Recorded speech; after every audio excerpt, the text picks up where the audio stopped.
हाँ तो प्यारे बच्चों, क्या हाल चाल, कैसे हैं आप सभी। उम्मीद करते हैं कि आप लोग बहुत अच्छे से होंगे, बहुत अच्छे से आप अपनी पढ़ाई को कर रहे होंगे, बहुत ही शानदार तरीके से आप अपनी पढ़ाई को कर रहे होंगे। जितने भी मैंने आप लोगों को पढ़ाया वो बिल्कुल आप लोगों को समझ में आया होगा। प्यारे बच्चों, मुझे बहुत ज़्यादा उम्मीद है कि इसी प्रकार से आप वीडियो को देखते रहेंगे, सब्सक्राइब करते रहेंगे, चैनल को लाइक करते रहेंगे, आप अपने दोस्तों के पास में शेयर करते रहेंगे, तो मैं दावे के साथ कहता हूं मेरे द्वारा पढ़ाए हुए 10 नंबर आपका, दम आपका।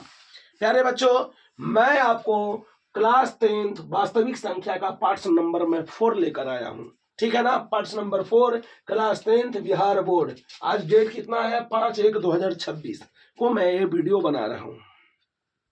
समझ गए ना, 2026 की तैयारी करें या 2027 की तैयारी करें बाबू, दोनों बोर्डों वाले विद्यार्थियों जी के लिए ये बहुत ही शानदार है। बिहार बोर्ड यहां से प्रश्न बनाएगा। प्यारे बच्चे, राधे राधे। आप लोग इस वीडियो को देखिए, लाइक करिए, दोस्तों के पास में शेयर करिए। चलिए, कल की क्लास में हम लोग 2 बातें सीखा था। पहला बात को नाम है मसा, जिसको हम लोग इंग्लिश में कहते हैं HCF। बोलो, सीखा था कि नहीं। First number. दूसरा नंबर में हम आपको सिखाया था लसा। लसा का मतलब क्या, LCM। यानी हम ये दोनों के दोनों सिखाए थे, दोनों के दोनों सिखाए थे। मसा कैसे निकालोगे, लसा कैसे निकालोगे, ये फैक्टर विधि के द्वारा मैंने बताया था, जिसको कहते हैं गुणनखंड, अर्थात अभाज्य गुणनखंड के द्वारा। आज हम लोग देखेंगे कि यदि आपको थोड़ा बहुत भी प्रॉब्लम होगा प्यारे बच्चों, तो याद रखना मैं इसी को बहुत अच्छे से बता रहा हूं। सबसे पहले मैं बताने वाला हूं यहाँ पे आप लोगों को अभाज्य गुणनखंड। याद रखना प्यारे मेरे बाबू, अभाज्य गुणनखंड बहुत ही शानदार तरीका से है। अभाज्य गुणनखंड बहुत ही आसान है, इसमें किसी भी प्रकार का कोई दिक्कत नहीं है। जैसे मैं अभाज्य गुणनखंड बता रहा हूं, ये हमारा टॉपिक है। मैंने लिया कि यहाँ पे 10 है, 10 का अभाज्य गुणनखंड निकालो। तो बाबू यहाँ लिखेंगे 10, 10 को 2 से लगाएंगे तो कितना होगा, 5। फिर 5 को 1 से। बाबू हम इस 10 को लिखेंगे 2 गुना 5। बोलो, लिखेंगे कि नहीं लिखेंगे। ये हमारा क्या है, अभाज्य गुणनखंड है। बोलो, कोई दिक्कत है। अगर हमारे पास दूसरा है प्रश्न 20, तो हम 20 को क्या करेंगे जी, 20 को फैक्टर करेंगे, यानी गुणनखंड करेंगे, यानी 2 से लगाएंगे, 10 दूनी 20, 2 से तो 5, फिर 5 से तो बाबू 5, 1 होगा यहाँ पे, यानी 20 को मैं लिखूंगा 2 गुना 5।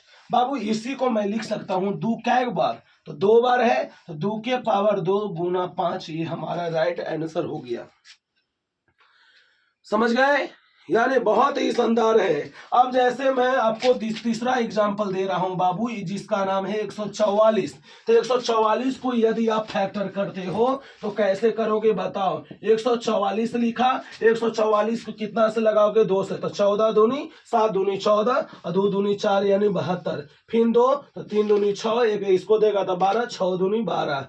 फिर 2 से बाबू तो कितना होगा, 18 होगा। फिर 2 से कितना होगा, 9 होगा। बोलो कितना होगा, 2 से 9 होगा। फिर कितना, 3 से लगेगा तो 3, फिर 3 से लगेगा तो कितना होगा, 1 होगा। तो बताओ हम लिखेंगे इसको कितना, के बार 2, 1 1 2, यानी 2 गुना 2 गुना 2 गुना 2, और 3 कै बार है तो 2 बार, यानी 3 गुना 3।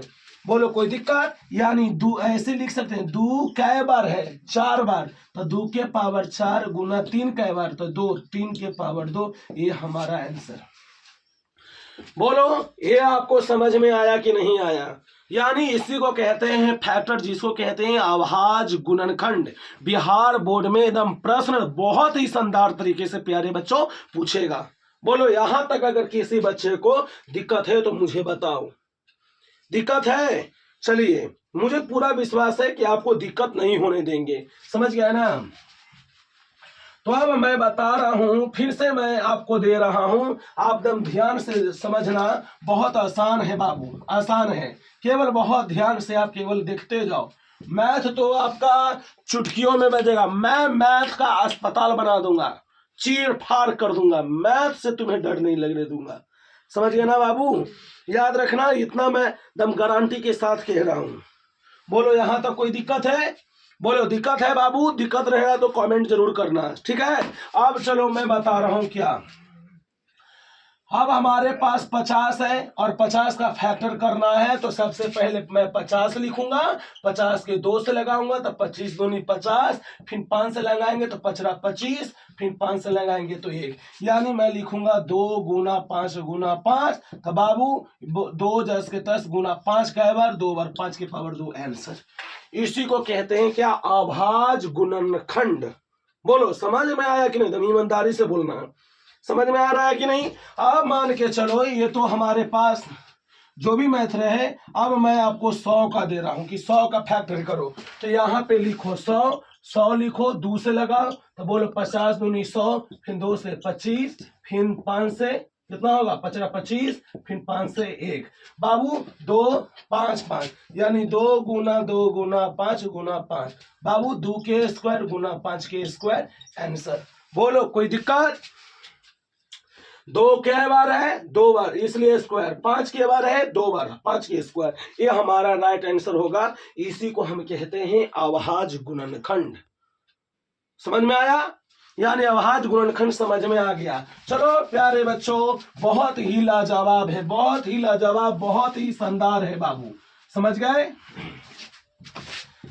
अब मैं आपको बहुत ही शानदार तरीका से अब मैं दोनों चीज बताने वाला हूं, जिसको कहते हैं मसा, मसा और लसा, मसा और लसा।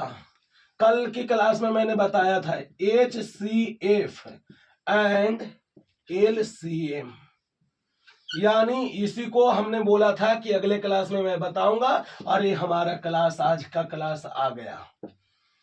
यानी क्या है? मसा और लसा। बाबू मसा और लसा निकालना है, यानी HCF एंड LCM।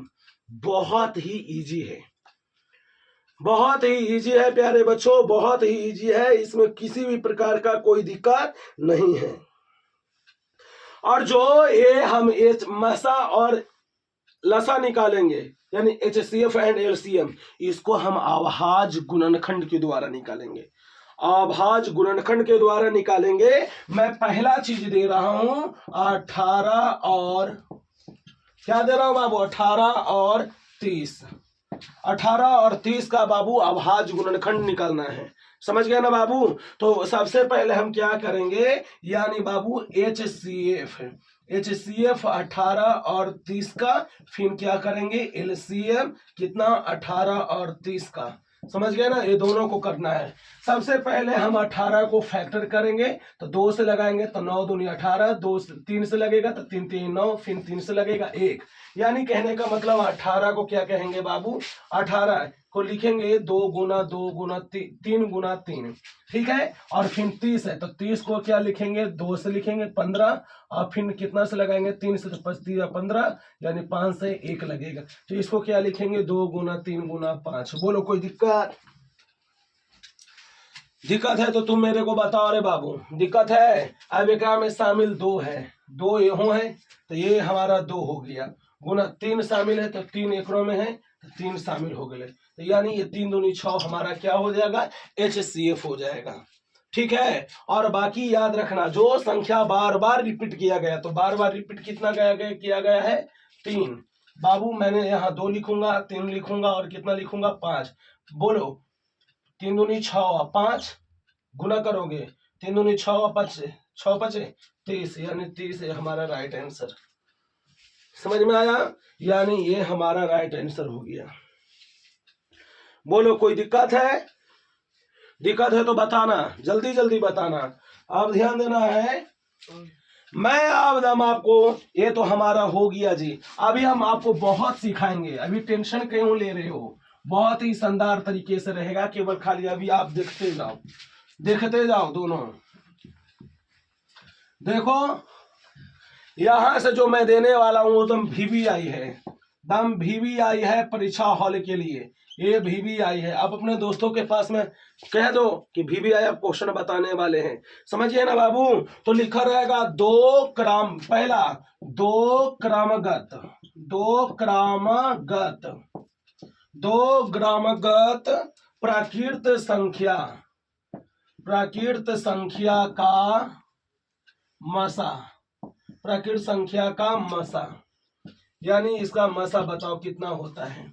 दूसरा हमारे पास रहेगा कि 2 ग्रामगत, ग्रामगत बाबू क्या लिखा रहेगा, 2 ग्रामगत अभाज्य संख्या, अभाज्य संख्या का मसा। बाबू तीसरा जो होगा हमारे पास, हम उसको कहेंगे 2 क्रमगत, 2 क्रमगत सम संख्याओं का, सम संख्या का मसा, सम संख्या का क्या कहेगा, मसा कहेगा। बाबू जरा दम ध्यान से समझना कि 2 क्रमगत प्राकृत संख्याओं का मसा कितना होता है, 1 होता है। कितना होता है जी, 1 होता है। और 2 क्रमगत अभाज्य संख्याओं का भी मसा 1 होता है। 2 क्रमगत सम संख्या का मसा कितना होता है, तो 2 होता है। एकदम VVI है, परीक्षा हॉल में 1 नंबर पक्का, 1 नंबर दम पक्का है। ऐसे प्रश्न से आप इसको लिखिए और क्वेश्चन बैंक जाकर दम बनाइए, आपको दम धारा प्रवाह बनेगा। समझ गया ना बाबू, दम धारा प्रवाह बनेगा, इसमें किसी भी प्रकार का कोई दिक्कत ना है। बोलो कोई दिक्कत है आपको? अगर कोई दिक्कत होगा तो आप हमको मुझे बताओ। चलो हो गया, चलिए अब मैं मिटा रहा हूं, आप ध्यान दो। ये तो दम VVI था, ये परीक्षा में दम पूछेगा ही पूछेगा, एकदम पूछेगा ही पूछेगा। समझ गए ना? अब मैं आपको दे रहा हूं, जरा ध्यान देना है, ध्यान देना है बाबू। पहला है 18 और 48, पहला है 18 और 48, यानी 18 और 48 का आपको मसा निकालना है और लसा भी निकालना है। समझ गए ना बाबू? तो सबसे पहले मैं 18 लिखा, 18 को फैक्टर करो, तो फैक्टर करोगे क्या, 18 लिखा, बोलो 2 से लगेगा तो 9, फिर 3 से लगेगा तो 3, फिर 3 से तो 1, कितना लिखेंगे इसको, 2 गुना 3 गुना 3 लिख दिया। फिर कितना है 48, तो 48 लिखेंगे, फिर 48 है तो 48 लिखेंगे। अब देखो ये 48 को फैक्टर करो, 48 को करेगा तो 2, 2 दूनी 4, 4 दूनी 8, 24 दूनी 48, फिर 2 से 12 दूनी 24, फिर 2 से 6 दूनी 12, फिर 2 से 3, फिर 3 एकम 3। बाबू इतना आ गया, तो हम लिखेंगे क्या, 2 गुना 2 गुना 2 गुना 2 गुना 3। लिखा कि नहीं लिखा? बोलो अब हमको निकालना है क्या, मसा, मसा निकालना है, यानी HCF, HCF। अब एक में देखो जी, एक में कौन कौन एक में संख्या आया है, तो 2 और 3 आया है, 2 और 3 संख्या आया है। तो देखो दोनों में मिलाओ कि 2 कै बार मैच करता है, तो 2 यहाँ भी है जी, 2 यहाँ भी है तो हम इस 2 को लिख दें क्योंकि मिल गया, गुना यहाँ 3 है और यहाँ कितना है, 3 है, बाकी और कोई संख्या मिल रहा है नहीं, तो जो मिलेगा दोनों में उसी को लेना है। तो 3 3 मिला तो 3 को ले लिए, तो 3 दूनी 6, ये 6 आंसर हो गया, ये मसा निकला। ठीक है कि बाबू, क्या निकला, मसा निकला।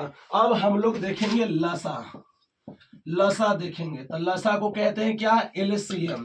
तो LCM में देखना है कि जो सबसे ज्यादा संख्या जहां पे रिपीट किया जाता है वो संख्या में देखो, सबसे ज्यादा संख्या यहाँ रिपीट किया गया है। समझ गए ना बाबू, सबसे ज्यादा रिपीट किया गया है, तो सभी 2 को लिख लो, 2 गुना 2 गुना 2 गुना 2, आई कितना है, गुना 3। बोलो यहाँ तक कोई दिक्कत है बाबू? अब गुना करो, 2 दूनी 4, 4 दूनी 8, 8 दूनी 16, 16 तिया 16 तिया रे बाबू 48, 16 तिया 48। देखो 2 दूनी 4, एगो और 3 होगा, एगो और 3, मतलब यहाँ पे 2 दूनी रिपीट कर गया 3, एगो और 3 होगा, गुना 3। तो बताओ 48 में 3 से गुना करो, 8 3 24 की 4 हाथ में रहा 2, 8 3 24 की 4 हाथ में रहा 2, 4 3 12 2 14, यानी 100 कितना हो गया, 44। ये हमारा LCM हो गया। अभी नहीं समझ में आया? समझो, मैंने लिखा है कि 18 और 48 को क्या निकालना है, मसा और लसा, यानी HCF और LCM निकालना है। 18 को फैक्टर किया तो 2 गुना 3 गुना 3 हो गया, 48 का फैक्टर किया तो 2 गुना 2 गुना 2 गुना 2 यार गुना 3 हो गया। समझ में आया? अब एक में जो संख्या मिलेगा वो HCF में लिख देंगे, दोनों में मिलना चाहिए, गुणनखंड जो है वो दोनों में मिलना चाहिए। यहाँ 2 है तो यहाँ 2 है, मिल रहा है तो 1 2 मैंने लिख दिया, फिर गुना का चिन्ह दे दिया, यहाँ 3 है तो यहाँ 3 है, ये दोनों। और कोई संख्या इसमें मैच, यहाँ 3 है तो ये 3 और है, इसमें नहीं है। 2 एकरा में 3 गो है तो एकरा में 3 गो है, नहीं है। तो बाबू 2 में 3 से गुना कर दिया तो ये 6 हो गया। लसा निकालना है। जो संख्या सबसे ज्यादा जिसमें रिपीट किया जाता है वो संख्या को लिख दिया जाता है। तो 4 गो 2 है तो मैंने यहाँ 4 गो 2, यहाँ ये 3 यहाँ भी 3 यहाँ भी, तो 1 गो 3 लिख लिया। 1 गो 3 ज्यादा है तो 3 लिख दिया। अब देखो 2 दूनी 4, 4 दूनी 8, 8 दूनी 16, 16 तिया 48, 48 तिया 144। ये हमारा हो गया लसा यानी एलसीएम। बोलो कोई दिक्कत है? आप हमको बताते जाओगे।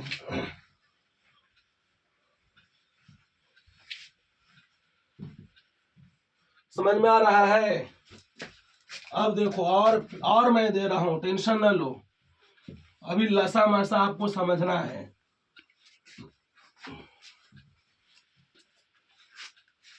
अब मेरा आपको समझना है, आप समझिए। आप टेंशन है नहीं लेना है, दम नहीं लेना है, आपको केवल समझना है।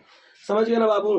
अब मैं 3 संख्या दे रहा हूं, तो 3 संख्या यानी दूसरा 3 संख्या जो है वो कौन कौन है? तो ये रहेगा 21, 36 और बाबू 48। 48 ये तीनों संख्या को अब हम लोग पहले अभाज्य गुणनखंड निकालेंगे। तो अभाज्य गुणनखंड निकालो 21 का। तो 21 के निकालोगे तो कितना लिखोगे? 3 गुना 7 होगा ना, 3 सते 21, तो 3 गुना 7 लिख दिया। फिर 36 है तो 36 के करो रे बाबू, तो 36 को करेंगे फैक्टर तो कितना होगा? यहाँ बोलो 2 से लगाएंगे तो 18, फिर 2 से लगाएंगे तो 9, फिर 3 से लगाएंगे तो 3, फिर 3 से लगाएंगे तो 1 होगा ना। तो लिखेंगे 2 गुना 2 गुना 3 गुना 3 लिख दिया। अब बताओ अब कितना है? 48। मैंने लिख दिया 48। फिर कितना से लगेंगे? 2 से लगेंगे। तो बताओ 24 दूनी 48, फिर 2 से तो 12, तो बोलो 2 से 6 दूनी 12, फिर 3 2 से लगेगा तो 3 दूनी 6, फिर लगाओ 3 से तो 1 होगा कि नहीं होगा? अब बोलो रे बाबू 48, तो 48 को क्या होगा फैक्टर? ए वाला होगा। बोलो के बार 4 2 है, 4 बार 2 गुना 2 गुना 2 गुना 2, और फिर कितना? 1 3 है तो गुना 3 लिख दिया। अब हमको निकालना है क्या? HCF। HCF का मतलब क्या होता है? मसा होता है। ठीक है ना बाबू? मसा यानी ये मसा हमको निकालना है, इसको आप ध्यान में रखिएगा। मसा निकालना है और फिर क्या निकालना है? लसा। लसा मतलब LCM ये निकालना है। बाबू जरा दम ध्यान से केवल खाली समझना। यहाँ पे देखो बाबू 3 यहाँ है, 3 यहाँ है, 3 यहाँ है, तो इसका 3 हो गया। अब 3 संख्या है, 3 संख्या का कह रहा फैक्टर, तो तीनों में हम मैच करवाएंगे। तो 3 यहाँ भी है, 3 यहाँ भी है, 3 यहाँ भी है, तो 3 ये हमारा क्या हो गया? मसा हो गया। बाकी सबसे ज्यादा फैक्टर किस में है? इसमें। तो 2 गुना 2 गुना 2 गुना 2। अब ये 3 एकरा में है तो मैंने लिख दिया 3, फिर एक 3 है रे बाबू, तो फिर 3। और बोलो कोई दिक्कत? बोलो दिक्कत है कि नहीं? और फिर कितना है रे बाबू? 7। ये 7 है तो यहाँ पे लिख दिया 7। 7 बोलो 2 दूनी 4, 4 दूनी 8, 8 दूनी 16, 16 तिया 48, 48 तिया 48 तिया 144, तो 48 तिया 144, 48 में 3 से गुना करेंगे। ठीक है।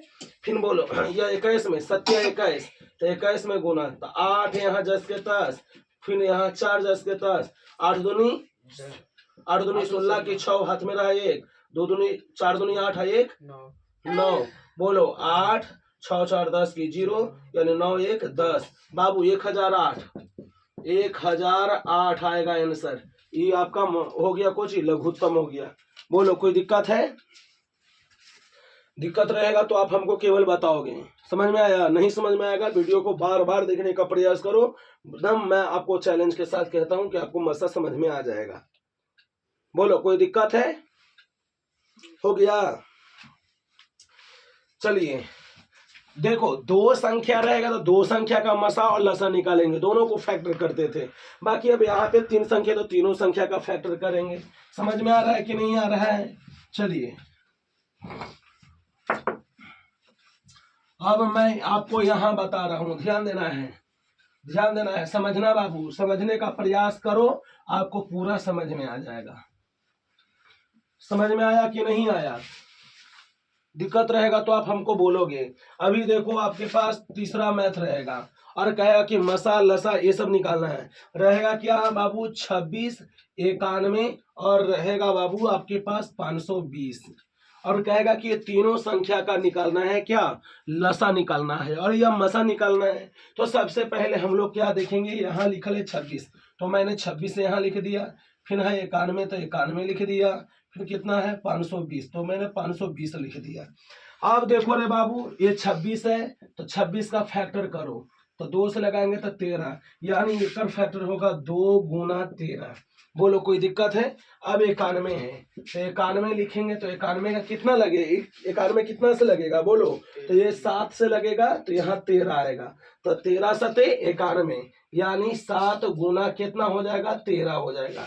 फिर कितना है आपको बोलो 520 है, 520 का अब हम फैक्टर करेंगे, कितना करेंगे बाबू 520 का, तो 2 से करेंगे तो 2 दूनी 4, एक दिल के एक तो 6 दूनी 12 ये 0 है ना बाबू, फिर 2 से तो 1 और फिर 3 दूनी 6 ये 0 होगा, बिल्कुल होगा सर। फिर 2 से 6 दूनी 12, 6 दूनी 12 एक दिल के 5, बोलो कितना से लगेगा 5 से 13 5 65 होगा कि नहीं होगा। तो लिखेंगे क्या रे बाबू, अब जरा सोच कर देखो, यानी 2 गुना 2 गुना 2 और गुना 5 और गुना 13 होगा। अब ध्यान देना है, पहले फिर से इसका फैक्टर मिला लो, यानी 2 दूनी 4 तो एक इसको दिया तो 6 दूनी 12 0 जस के 10, फिर 2 से लगाए तो 2 एकम 2 यानी 3 दूनी 6 0 जस के 10, फिर 2 से लगाया तो 6 और एक दिल के एक तो 10, 10 में से गिले तो 5 तब हो ना 65 तो 13 5 65। बोलो कोई दिक्कत है। अब ध्यान देना है, अब हमको निकालना है क्या HCF, बाबू HCF निकालना है। HCF तो HCF का मतलब क्या होता है जी सर जी मसा होता है, HCF निकालना है। दूसरा हमको निकालना है क्या लसा, लसा का मतलब LCM, ये दो निकालना है। अब जरा तुमको जरा सोच कर देखो, अब तुमको सोच के देखो बाबू, या मान लो कि इसको काट हटाओ और यहाँ मैं इसको लिख रहा हूँ, ठीक ना, यहाँ लिख रहा हूँ क्या कह रहा है मसा, मसा तो मसा का इंग्लिश में क्या कहते हैं HCF बाबू HCF, और दूसरा है क्या लसा, तो लसा को क्या कहते हैं LCM। समझ में आ रहा है। अब ध्यान देना है, अब केवल खाली ध्यान से समझो बाबू, यहाँ 13 है तो 13 ये हो 13 ये हो, तीनों में मिलाएंगे तो हमारा मसा कितना हो जाएगा 13। बोलो कोई दिक्कत क्या, 2 यहाँ है 2 यहाँ है, इसमें है 2 नहीं है, 7 यहाँ है 7 इसमें है नहीं है, इसलिए हमारा 13 क्या हो गया मसा हो गया। बोलो कोई दिक्कत है रे बाबू। अब देखो सबसे कम में ज्यादा संख्या कौन है, ये वाला है, तो लिखेंगे कुछ 2 गुना 2 गुना 2 है ना बाबू, और गुना 5 गुना 13। बोलो और कोई है संख्या रे बाबू, है संख्या तो बताओ, नहीं है। गुना एक चीज है सर जी, यहाँ 7 भी है तो ये 7 को भी लीजिए, 7 को ले लिया बाबू। अब जरा देखो 2 दूनी 4, 4 दूनी 8, 8 5 40 और 40 में ये वाला 7 से गुना करो तो 0 सचो का 28 यानी 280, 280 में 13 से गुना करो तो ये 0 अठतियाई 24, अठतियाई 24 तो 24 की 4, 24 की कितना होगा 4, हाथ में रहेगा 2 और बाबू 3 दूनी 6, 6 दू 8, फिर एक में गुना करेगा तो 0, 8 एकम 8, फिर 2 में 1 से तो 2। अब बताओ ये 0 होगा, ये 4 होगा, 8 दूनी 16 के 6 होगा, 2 1 3 होगा, यानी कहने का मतलब इसका मान आएगा 3640 अर्थात बाबू 3640, ये हमारा इसका आंसर हो गया। समझ में आ रहा है कि नहीं आ रहा है बोलो। यहाँ तक अगर किसी बच्चे को कोई दिक्कत होगा कि हमको मसा नहीं समझ में आया सर, ये एलसीएम समझ में नहीं आया, तो आप एक बार हमको जरूर कमेंट करोगे। मैं पुनः बार बार समझाने का प्रयास कर रहा हूँ, 2 संख्या में मसा रहे या 3 संख्या में रहे, आपको इसी प्रकार से फैक्टर करना होगा, और फैक्टर करके जो संख्या ये तीनों में मैच कर रहा है वो संख्या मसा होगा, और जो संख्या मैच नहीं कर रहा है वो सभी संख्या को गुना कर देंगे तो लघुत्तम हो जाएगा, यानी लसा हो जाएगा, एलसीएम हो जाएगा। बोलो यहाँ तक कोई दिक्कत है प्यारे बच्चों? कमेंट जरूर करना, अगर समझ में आ रहा है तो कमेंट जरूर करना, दिल भी बनाकर भेजना कमेंट में, आपके दिल का मुझे बहुत इंतजार रहेगा। समझ गए ना? बंद कर।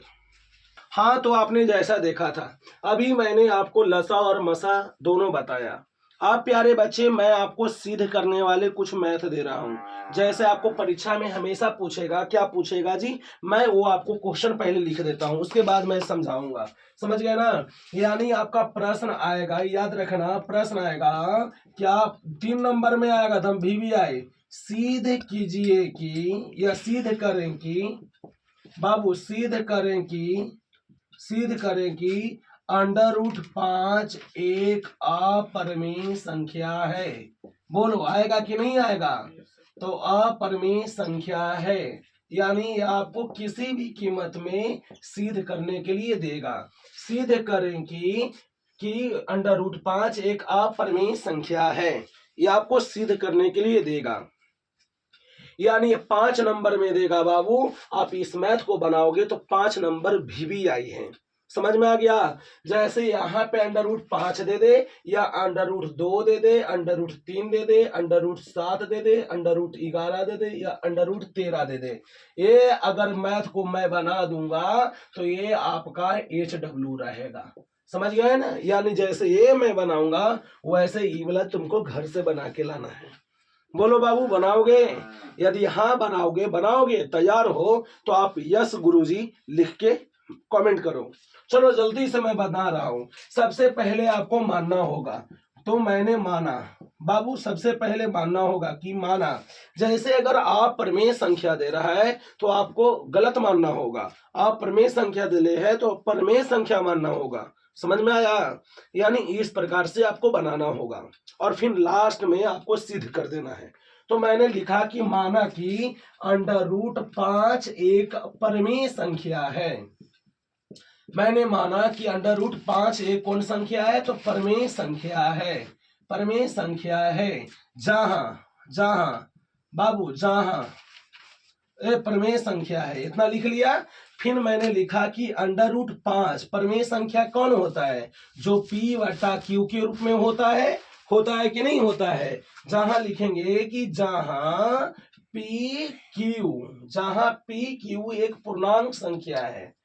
कौन संख्या है? पूर्णांक संख्या है, पूर्णांक संख्या है। मैंने ऐसे लिख दिया।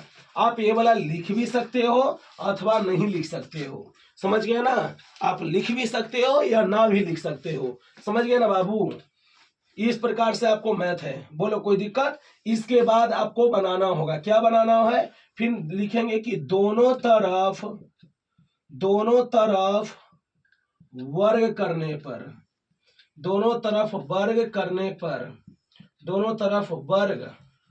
दोनों तरफ क्या करने पर बाबू? वर्ग करने पर दोनों तरफ मैंने इस प्रकार से वर्ग कर दिया। तो दोनों तरफ वर्ग करोगे तो लिखेंगे √5 इसका होल स्क्वायर बराबर P/Q का होल स्क्वायर। बाबू आपको पता है कि अगर √5 के स्क्वायर करते हैं तो स्क्वायर से रूट खत्म हो जाता है, तो केवल बचता है कितना? 5। तो इसके जगह पर बचेगा कितना? 5। मैंने लिख दिया 5। अब ये वाला है, यानी A/B के होल स्क्वायर है, तो एक मतलब होगा कि A पर भी स्क्वायर होगा और B पर भी स्क्वायर होगा। तो मैंने यहाँ लिखा P² स्क्वायर। समझ गए? अब ये 5 जस के 10 बराबर P² जस के 10 और Q स्क्वायर, यानी यहाँ पे जो Q स्क्वायर है, हम यहाँ पे Q गुना Q नहीं कर सकते हैं। आधार समान रहने पर पावर जुटेगा, तो बताओ 1 1 2 हो जाएगा। तो यहाँ पे मैंने लिख दिया Q गुना Q। अब बताओ एगो Q से 5 में गुना करेंगे, तिरछा तिरछी, जैसे आपको अभी मैं समझा रहा हूं, ध्यान से समझना है। अगर यहाँ पे 5 बराबर अगर x बटा 2 रहे तो कैसे हम लोग क्रॉस मल्टीप्लाई करते हैं, तो 5 में 2 से गुना करते हैं, या मान लो कि एजा पर बाई है तो अगर हम तिरछा तिरछी गुना करेंगे तो लिखेंगे ना 5 बाई बराबर x। ऐसे लिखते हो कि नहीं लिखते हो? लिखते हैं ना यस सर। तो बताओ एकरों में इसी प्रकार से पूछना, तो 1 तिरछा तिरछी गुना तो लिखेंगे 5q बराबर p स्क्वायर बटा q। क्या दिख रहा है कि नहीं दिख रहा है? दिख रहा है, लो दिख रहा है ना। 5q बराबर क्यू पी स्क्वायर बटा क्यू स्क्वायर। बाबू अब ध्यान देना है, अब आपको समझना है। क्या समझना है? 5q जो है ये पूर्णांक में है और पी स्क्वायर बटा क्यू जो है वो भिन्न में है। तो हम लिखेंगे क्या, ध्यान देना है, हम लिखेंगे क्या कि पूर्णांक बराबर भिन्न कभी नहीं होता है। पूर्णांक बराबर भिन्न होता है क्या? कभी नहीं होता है। पूर्णांक बराबर भिन्न कभी नहीं होता है। तो पूर्णांक कौन है? तो 5q और पी स्क्वायर बट्टा क्यू स्क्वायर जो है वो भिन्न, यानी बट्टा में ना है, बट्टा वाला को भिन्न कहते हैं। लिखेंगे क्या कि अतः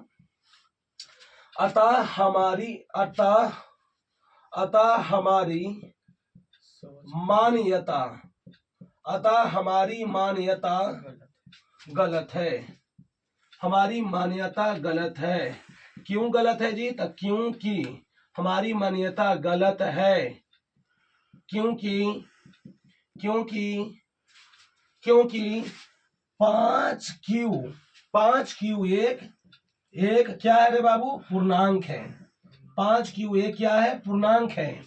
पूर्णांक एवं क्यू स्क्वायर बटा क्यू, सॉरी क्यू नहीं, पी स्क्वायर बटा क्यू एक भिन्न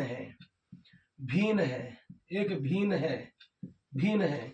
इसलिए बाबू पूर्णांक बराबर भिन्न कभी नहीं होता है, ये दोनों आपस में बराबर नहीं है। अतः √5 एक अपरिमेय संख्या है। एक अपरिमेय संख्या क्या है बाबू? है। ये हमारा आंसर हो गया। समझ में आ गया? तो बताओ अगर इसी प्रकार से एकदम हूबहू अगर आपको √2, √3, √7, √2, 11, √13 का अगर निकालना होगा अपरिमेय संख्या सिद्ध करने के लिए, तो क्या ना बन जाएगा? बनेगा कि नहीं बनेगा? बन जाएगा ना। तो यदि बन जाएगा तो आप इसको जल्दी से दम उतारो, अच्छा से समझो, फिर आप बोलो, बंद करते रहो। हाँ तो प्यारे बच्चों, अभी आपने हम देखा था कि √5 का एक अपरिमेय संख्या, इसको सिद्ध करके मैंने बताया, समझ गए? इस पर मैंने आपको √2, √7, √9, √3 ये सब का मैंने सिद्ध करने के लिए HW के रूप में दिया। तो आपसे गुजारिश है कि आप इसको बना लेना, ठीक है? अब इसके अगला पॉइंट है बाबू हमारे पास पढ़ना है, जिसको कहते हैं शांत या अशांत। क्या कहते हैं? शांत या अशांत हमारा ये टॉपिक है, समझ गया ना? शांत या अशांत यानी परीक्षा में पूछता है कि शांत अशांत क्या होता है।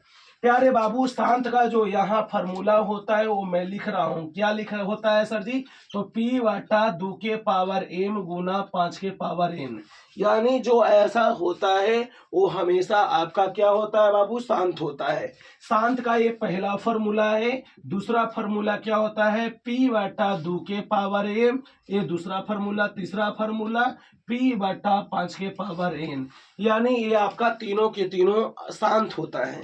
समझ में आ रहा है? सबसे पहली बात आप याद रखिएगा कि शांत आपका क्या होता है। तो शांत का पहला फॉर्मूला होता है P बटा 2 के पावर m गुना 5 के पावर n होता है, ये फर्स्ट नंबर। इसका सेकंड नंबर P बटा 2 के पावर m, या तीसरा P बटा बाबू 5 के पावर n होता है। ये आपका कौन संख्या? सबके सब शांत के शांत होता है। समझ में आ रहा है कि नहीं प्यारे बच्चों? बोलो हाँ या ना। अगर आ रहा होगा तो यदि मेरी बातों से आप सेटिस्फाई है तो बाबू आप इसको समझने का प्रयास करें, ठीक है प्यारे बच्चों? यानी कहने का मतलब जो संख्या दिया हुआ रहेगा, जो बट्टा में रहेगा, बट्टा के ऊपर वाला को पी मानेंगे और नीचे वाला को क्यू मानेंगे। समझ में आया? जैसे देखो यहाँ पे मैं दे रहा हूं, कोई संख्या दे रहा हूं, कोई संख्या दे दू, कोई भी संख्या, जैसे मान लिया जाए 3 बट्टा ये 16 है। 3 बट्टा क्या है? 16 है। तो 3/16 है और इसका निकालना है कि शांत है कि अशांत है। तो बाबू इसको हम कहेंगे P और इसको कहेंगे Q। समझ में आ गया? तो 3 ऊपर वाला को जस के तस रखो, बाकी 16 यहाँ लिखा हुआ है तो 16 को क्या कर देना है? फैक्टर। कितना से? 2 से। तो बोलो 8 दूनी 16, 2 दूनी 4 और बोलो 4 दूनी 8 और 2 दूनी 4 और फिर 2 से फिर यहाँ 1 आ गया। तो मैं यहाँ लिखा क्या? फैक्टर वाला 2 गुना 2 गुना 2 गुना 2। बाबू ध्यान देना 3 बट्टा और यहाँ 2 कै गो है? 4 गो। तो 2 के पावर 4 यानी ई आ गया किसके बराबर? तो बाबू इसके बराबर आ गया। यानी कहने का मतलब कि कोई भी बट्टा रहे, यदि 2 और 5 के सिवा अगर कोई संख्या आया तो अशांत, 2 के पावर कुछ भी आ जाए या 5 के पावर कुछ भी आ जाए वो शांत होगा। बाकी 2 और 5 के अलावा अगर और कोई संख्या अलग आ गया, जैसे 3, 7, समझ में आ रहा है, 11, 13, ये सभी संख्या, तो बाबू अशांत होगा। तो ये वाला हमारा क्या हो गया? 3/2 के पावर 4, ये क्या है? शांत है।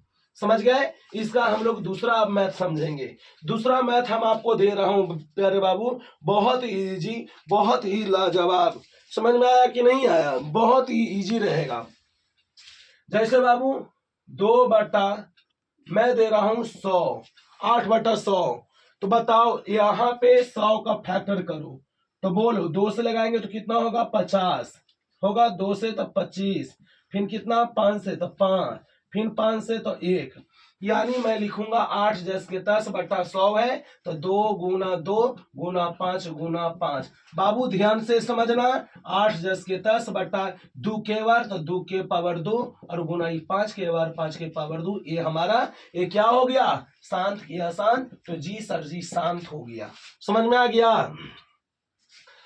अब ये शांत हो गया। बोलो कोई दिक्कत है? अब हम आपको अगला मैथ दे रहा हूं, कृपया करके आप ध्यान से समझिएगा। समझ गए ना? केवल खाली ध्यान से आप समझो, बस आपको मजे मजे हैं। जैसे मैं आपको दे रहा हूं क्या बाबू? तीसरा, हाँ तीसरा नहीं, तीसरा एग्जाम्पल मैं दे रहा हूं। जैसे मैं दे दिया 1/21 बाबू, तो 1/3 गुना 7 आ रहा है। तो बताओ इसमें 2 है? नहीं सर। 5 है? नहीं सर। तो ये वाला क्या हो जाएगा? शांत की अशांत? तो अशांत हो जाएगा। बोलो कोई दिक्कत? तो अगर कोई दिक्कत ना है, अगर आपको समझ में आया शांत अशांत, तो याद रखना बाबू, दम परीक्षा में प्रश्न आएगा। एक बात याद रखना बाबू, लिखेगा कि परमेय संख्या को दशमलव में बदलें, दशमलव में बदले, दशमलव में बदले। ऐसा आपको मैथ बनाने को मिलेगा। परमेय संख्या को दशमलव में बदले। जैसे 3/8 लिखा हुआ रहेगा। 3 बट्टा कितना लिखा रहेगा बाबू? बोलो जल्दी से। 3/8 और कहेगा ना कि इसका दशमलव प्रसार निकालना है, दशमलव निकालना है। तो बोलो कितना हो जाएगा? दशमलव प्रसार निकालो। तो बाबू दशमलव निकालना है तो बाबू 3 में कितना से भागा? 8 से। तो यहाँ 0.0, 8 तिहाई 24, तो यहाँ 24 कटा तो 6, फिर यहाँ लिखेंगे बाबू 0। तो बोलो 8 छठे 56, तो यहाँ पे 56 लिखेंगे। अब बताओ ये कटा तो 4, फिर यहाँ 0, 8 5 40, ये कट गया तो ये इतना आ गया। यानी इसका दशमलव पॉइंट हो गया 0.375। यह हमारा दशमलव प्रसार हो गया। इसी को बोलेगा दशमलव प्रसार का शांत। बताओ दशमलव प्रसार का शांत। तो बाबू कितना है? 3/8। तो 3 10 के 10, 8 के फैक्टर 2 गुना 2 गुना 2। तो बताओ रे 3/2 के पावर कितना हो गया? 3। तो बताओ ये शांत की अशांत? तो जी सर जी ये शांत है। क्यों शांत है? क्योंकि यहाँ 2 आ रहा है नीचे में। समझ में आया कि नहीं? अब इसके साथ हमारा वास्तविक संख्या का पूरा थ्योरी समाप्त हो गया। अब हम मिलेंगे अगले चैप्टर से। चैप्टर अगले क्लास में एक्सरसाइज 1.1 लेकर आ रहा हूं, तो एक क्लास में समाप्त। प्यारे बच्चों, यहां तक मैंने आपको जो बताया, यदि आपको समझ में आया तो प्यारे बच्चे एगो दिल बनाकर जरूर भेजना। चलो, जय हिंद प्यारे बच्चों। आज की वीडियो मैं यहीं तक समाप्त करता हूं। यहां तक मेरे वीडियो को देखा, आपके लिए आभार व्यक्त। धन्यवाद। बंद करो।